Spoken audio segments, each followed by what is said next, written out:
Dara, it's seismic.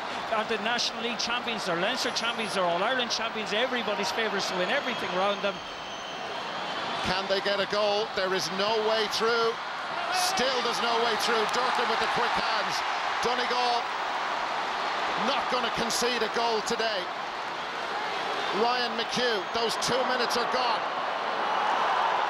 And a Donegal player, that was Derek O'Connor, put out over the sideline. Paddy McGrath, he's received his treatment. And Nicky Devereaux out, and it's over. It is all over. The unbeatable team have been beaten. The All-Ireland champions are out. They have been knocked out by Donegal. A tactical masterclass by the great Jim McGuinness, and Donegal celebrate because they are heading back to the All-Ireland final. They won it in 2012. Kerry will be their opponents next month. And the Donegal fans here, some of them can't believe it. Absolute genius, a wonderful performance. They have done the impossible. They've beaten the team who everybody said could not be beaten, and Dublin, All-Ireland champions no more, and left scratching their heads. And when you consider after about 23 or 24 minutes, it was 8 points and 3 for Dublin. They had missed 2 goal chances during that time. But after that, once Donegal got their first goal from McHugh in the 33rd moment, that gave them the belief that was necessary. They went in at half-time ahead. The second goal, McHugh actually told them, guys, we're in the driving seat. And from there to the end, they outsmarted, they outthought Dublin. They played more intelligently, and they were outstanding. A day of days for Donegal. They have beaten Dublin. They've knocked Dublin out by 3 goals and 14 to 17 points. The all-conquering Dublin team are no more. To the victor go the spoils, and Jim McGuinness and Donegal through to the All-Ireland final. And what a game that will be to savour against Kerry in a few weeks' time. It's just been the most remarkable performance, the most remarkable victory, and let's hear about it now. Let's join Claire McNamara. Ryan, congratulations. You came here as huge underdogs. You leave with a place in the All-Ireland final. Yeah, listen, we knew coming in here that we had a very good chance of winning this game. Jim and the lads installed great belief in us, so they did. And thankfully we showed that out there today. We never give up. Even in the first half when we were a few points behind, we never give up, and we dug deep, and thankfully we got the victory. Helped in no small part by your 2 goals, and it could have been a hat-trick. Listen, anyone can get the goals. I was just fortunate enough to get them, so it was, but just thankfully we won in the end of the day. With that response, because you were under all sorts of pressure in the first half, but the way you responded was quite incredible. Yeah, listen, we knew Dublin, they're an unbelievable side. They are. We knew they were going to come at us. They are, and dribs and drabs there. They're unbelievable coming at us in the first half, but thankfully we stayed strong. As I said, Jim and the lads, they have great belief in us. No matter if we went a few points behind, we could come back, and as I said, thankfully we showed it. You mentioned belief. Few expected this performance, but clearly inside the Donegal camp you did. Oh yeah, listen, we never give up. From the first day we met, way back whenever it was, Jim, as I said, they installed great belief in us, that we knew we can go the whole way to the All-Ireland final, and hopefully we can go one more now. You've knocked out the champions, and now you've got Kerry coming at you. They've come through an epic semi-final of their own. Yeah, we watched the match last night actually, so we did. It was an unbelievable match, game of football, so it was. Kerry are an unbelievable side, we know that, so we do. We're going to go back now. Whenever Jim and the lads say to come back to the drawing board, we'll go back. They'll come up with a plan to beat Kerry, and hopefully we can do it on the day. Well done to you today, Ryan. Thank you very much. And in the commentary box this afternoon were Dara Maloney and Martin Carney. There's the man who's fashioned it all for Donegal, Jim McGuinness. And isn't this the fantastic thing about sport? Its capacity to both thrill and shock in equal measures. The seemingly unbeatable, unbackable Dubs have lost their All-Ireland title here at Croke Park. So, at the end of a busy weekend, we now know who will be facing off on the 3rd Sunday in September. It will indeed be Kerry against Donegal. Alan Brogan, well, he has an All-Ireland medal in his pocket, but it won't be this year for sure. And I'm sure he, like all of his teammates, utterly shocked at what happened here today. But it was just a brilliant performance by Donegal. And I keep having in the back of my head, Joe, 3 years ago when we watched these two, and I spoke actually to a couple of the Dublin players during the week afterwards, and they had won the match, and they said to me, oh God, that was just shocking, and they had won the thing. This was a completely different ball game altogether. Well, I mean, Donegal didn't. I mean, they've just been Jim McGuinness, and this is what they do. We said it before the game that this was the ultimate test for the Dubs. The nightmare scenario would unfold unless they were tactically and mentally ready for it. And I mean, first of all, They tried to deal with the blanket defence by kicking points from 50 yards. You can't win a match over 70 minutes by doing that. And increasingly, Dublin's attack was isolated and doing exactly what Donegal were dictating. I mean, Dublin unravelled under the psychological pressure. Donegal identified that big gap behind Dublin's midfield area. But let me say this. There wasn't a single innovation in Donegal's play today. They played the way they always played. The difference between the teams in the end was that Donegal knew exactly what they were doing at all times. Every phase of that game as it unfolded, and you could see once they got the 7-point lead, they went back into furious defending. But all day long, the invitation for them was behind Dublin's midfield to attack into. And they're the first team that have had the balls and the planning to take advantage of that area, that inside area where Dublin are going man-to-man. Because, to pick up on Joe's point there, Pat, Donegal didn't just win this game today, they rattled Dublin.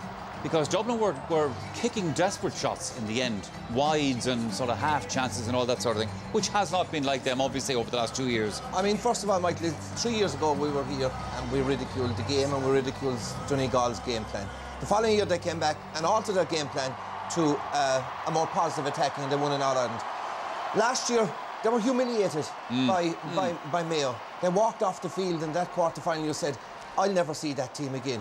Yes. What Jimmy McGuinness has achieved is absolutely fantastic. And it goes back to what I said at the start of the programme about those 4 words, their mantra, about committing, about focusing, about believing and about achieving. And it is possible. That was a magnificent performance, a magnificent team performance. As Joe alluded to at the start of the programme, maybe only 2 individuals, he suggested, from that Donegal team might make it onto the Dublin team.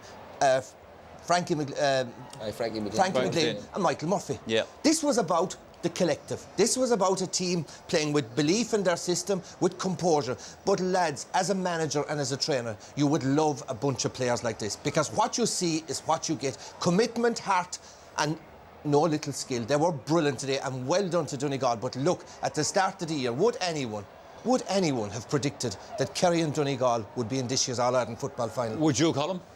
Certainly not. I wouldn't have predicted Donegal were going to be in the final, so that's the starting point from. But it was a marvellous game, and it was. Yes. The other side of it is, of course, too, you have to remember, Dublin had the chance to put the knife in Donegal early in the game with their 2 goal chances, and they didn't take it.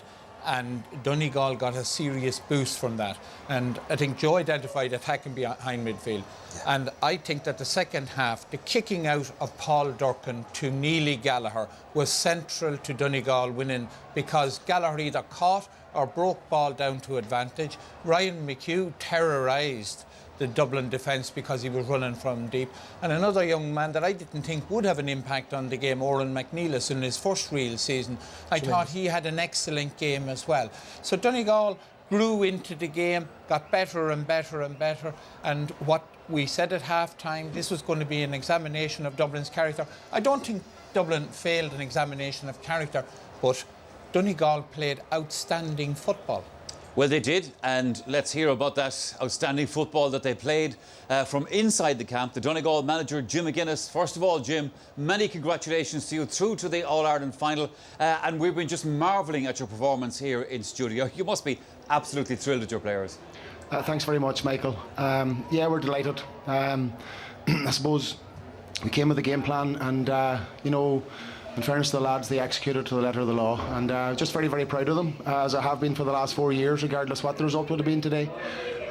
Everything that you ask of them, Michael, they give it to you. And we spoke about honesty in the lead into the game, and we spoke about honesty at half-time, and that's what we got. And then they married that with the execution of a game plan, so we're absolutely delighted. We were watching the scenes last night in Limerick, and you know, Kerry looked as if they were celebrating like an All-Ireland, and I suppose it's similar for us today, but I'm sure both teams will have to come down to earth very quickly now and prepare for a final, but we're just delighted to be there. They will. Pat Spillane was just reminding us here in the studio, Jim, about 12 months ago when in the quarter-final you were beaten by Mayo. You weren't just beaten by Mayo, but you know yourself, that wasn't a good day for Donegal football. Talk to me about the past 12 months.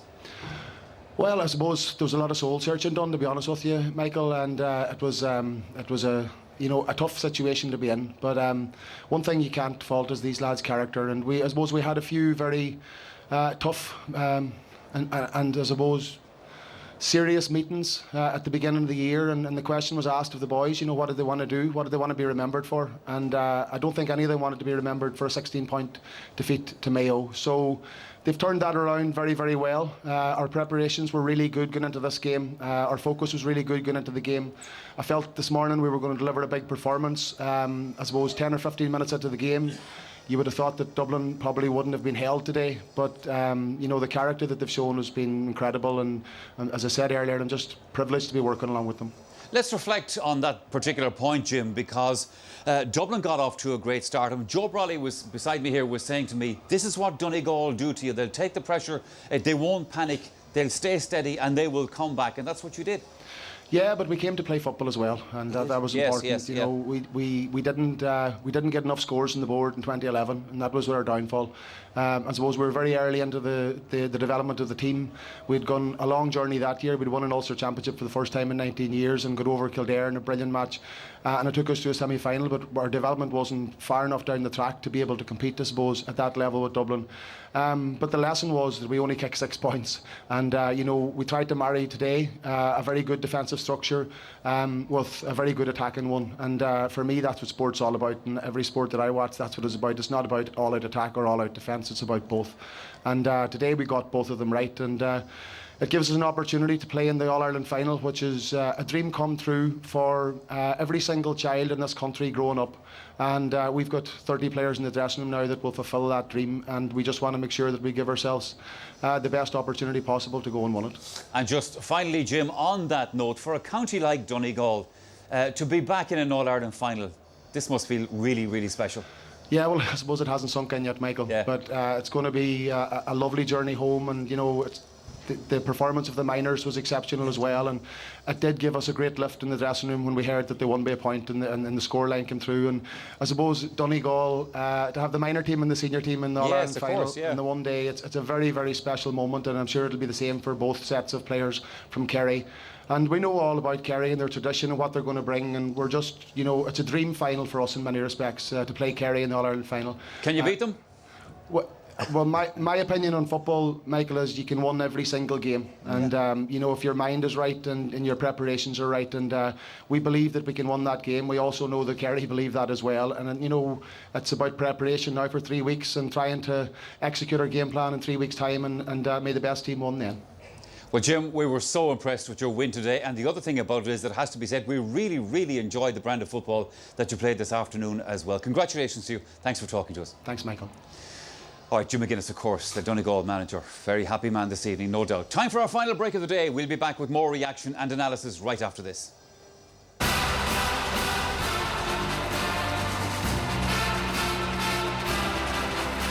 Hey, what can you say about that Donegal performance? Didn't see it coming, really, I suppose. It's just, I suppose, you'd say it's such a testament to Jimmy McGuinness. Football is about players, ultimately. But when I heard they were gone away for 5 days to Johnstown, and knowing the sort of detail and the work that they go into, you'd have to fear that Dublin were going to get the most severe test that they got this season. And ultimately, that's probably the reason Dublin were beaten. They hadn't been road tested. Not their fault, of course. They'd beaten all comers that came before them. But Donegal came in so well prepared, so focused, and so confident about the system that they absolutely believe in, which was, of course, conjured up by... He's almost spiritual at this stage, Jim McGuinness, but conjured up by him, and a total acceptance of the honesty that demands that system by all his warriors, and they turned the tables. It's the biggest shock, I'd say, in the last 10 years of football. Like 10 to 1 on Friday when we spoke, and here they are. They bet them comprehensively. They were fantastic, weren't they? They were brilliant days. I thought the last 10 minutes of the first half and say the first 15 minutes of the second half, they were absolutely outstanding. And when they get that couple of goals, it's really, really hard to catch them. I mean, they defend really, really well. They have the best defensive system in the country, and everybody has a role. They know what they're doing. Jimmy McGuinness, as I couldn't see the Dubs losing today, and I thought everybody was in the same boat, but they were outstanding. Everybody stood up to the mark today, and I think Kerry will probably be worried about them going forward. Yeah, I've no doubt. But Mark, you told me earlier you felt Dublin played into Donegal's hands.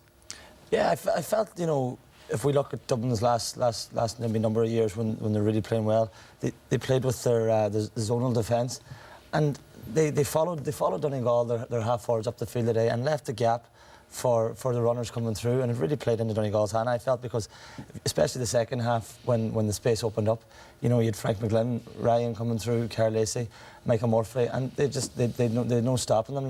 Like if we look at the first half, I thought, you know, Owen McNeil has kept Donegal in at the first half big time. He must have won maybe 5 or 6 kickouts in a row for Donegal, and only for him. And you know, looking at the goal chances that it was stopped, you know, it could have been a different story. But you know, we're delighted in Donegal today.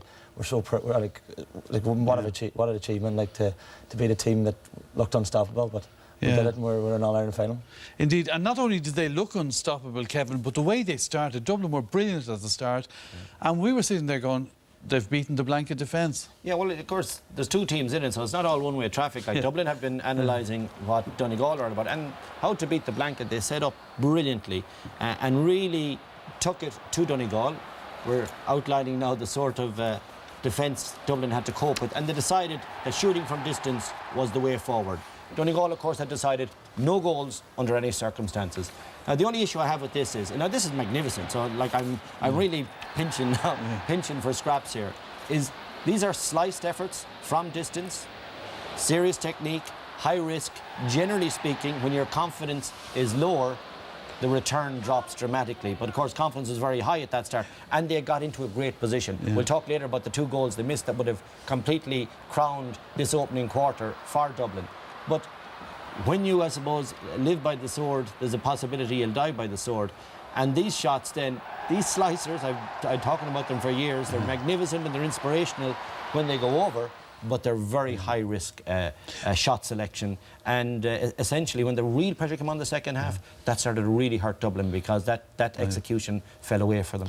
Well, they had that brilliant start, Dublin, and as Mark said, if Donegal had conceded a goal, they could have been dead and buried, and Dublin had a couple of great chances.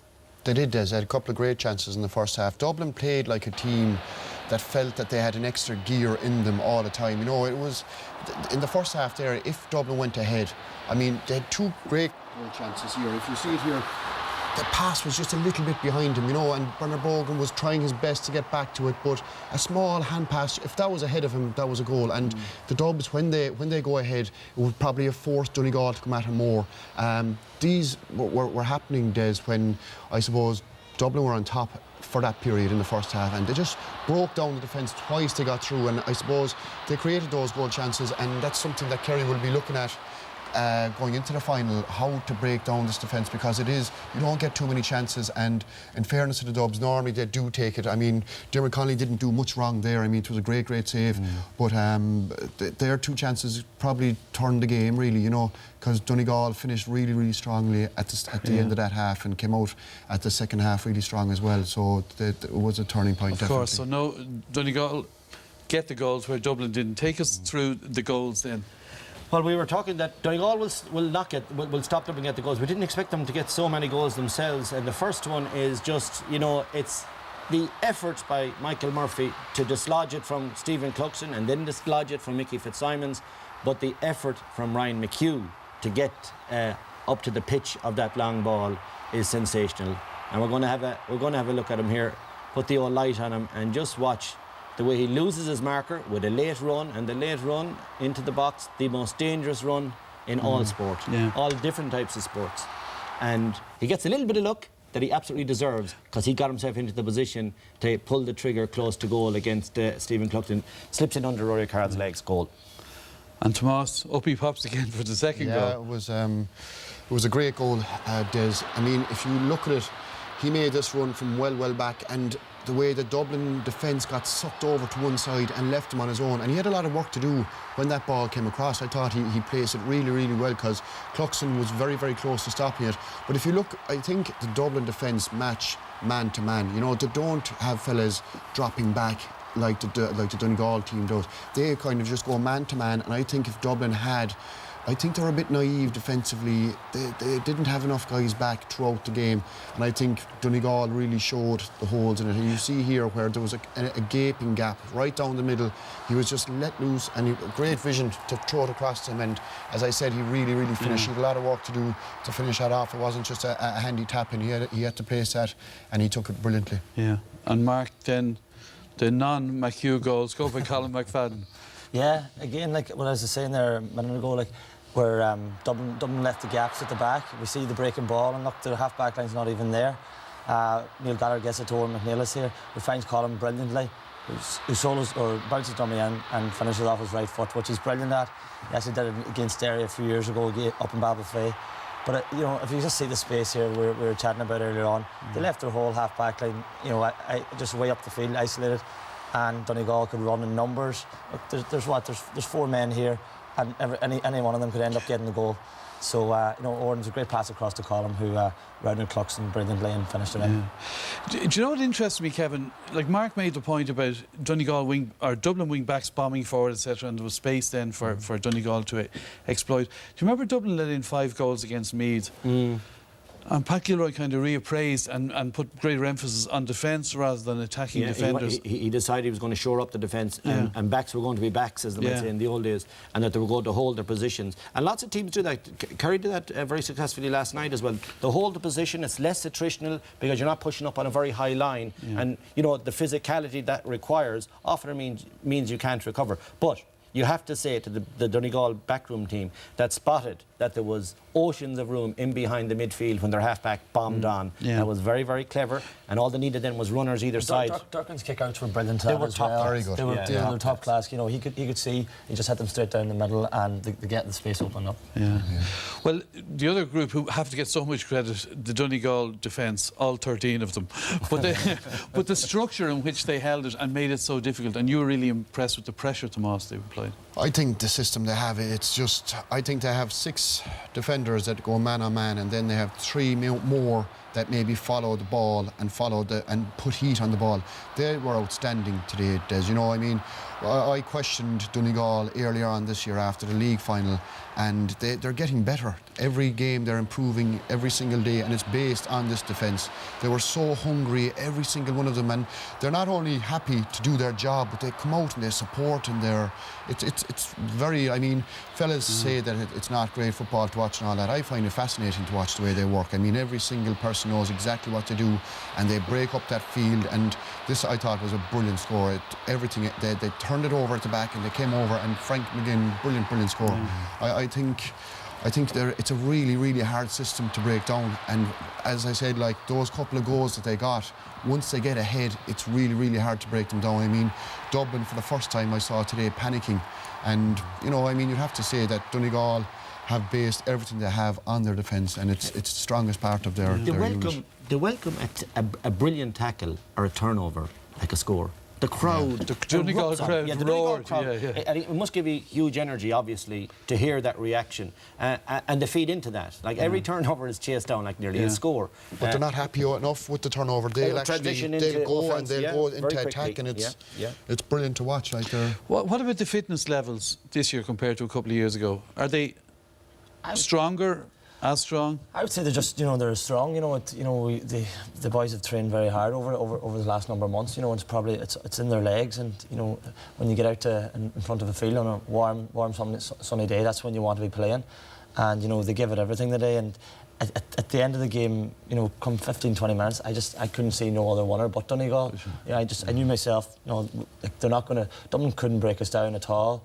And you know, our defence was set up, and I thought if the game went on any longer and Donegal had to push on, I think we would even have more in the legs even to go on further.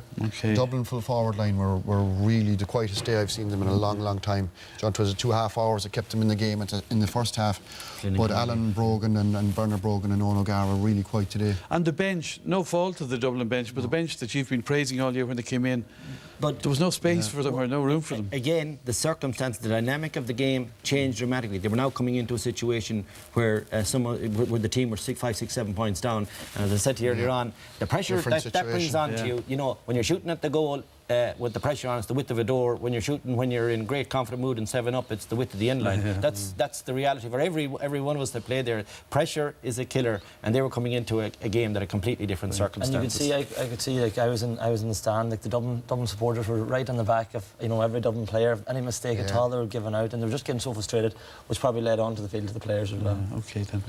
All right, then that's the verdict of our panel. Let's hear what the two camps had to say afterwards when they spoke with Claire McNamara. The unbeatable team have been beaten. They have been knocked out by Donegal. Performance, the most remarkable victory.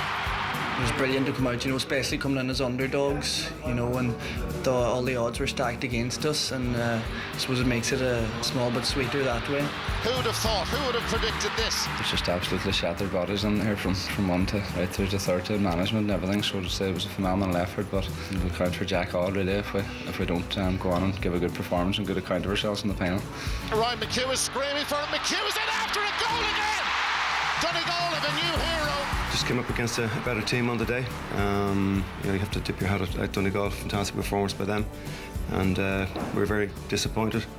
But I couldn't question the commitment and determination of our players who fought to the end.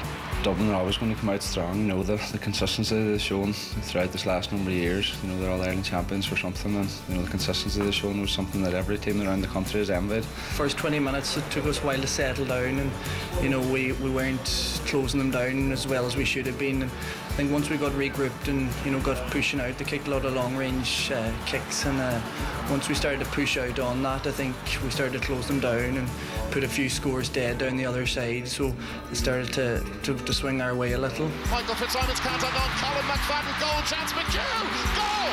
Donegal lead! The guys are devastated.